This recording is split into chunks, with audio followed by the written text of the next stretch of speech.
विजय आहे। जिल्हा परिषद पंचायत समितीमध्ये बहुमताने जे निवडून आले ते मंगेश अण्णा काकडे, जयसिंग भाऊ पोटे यांचा भरभरून बहुमताने विजय झालेला आहे। सर्वांनी आता टाळ्या वाजवून त्यांचं स्वागत करायचं। अण्णा जास्त काही बोलायचं नाही, आता वेळ नाही, परंतु जो कार्यकर्त्यांमध्ये उत्साह होता अख्ख्या जुन्नर तालुक्यामध्ये हा उत्साह पाहिला नाही।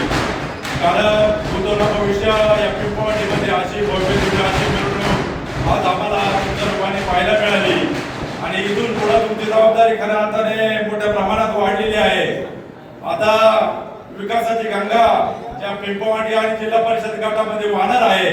कारण वरती सन्माननीय शरददादा सोनाने आमदार आहेत आणि तुम्ही जिल्हा परिषद सदस्य आहेत आणि बाकीचे सगळे आपले सरपंच आपल्याच विचारांचे आहेत। त्यामुळे शेती असन, आरोग्य असन, शिक्षण असन आणि बांधकाम विभाग असन आणि वैयक्तिक योजना असतील त्याची खऱ्या अर्थाने विकास गंगा वाहणार आहे असा मी विश्वास देतो। अण्णा मी तुम्हाला दोन्ही अण्णांना भरभरून शुभेच्छा देतो।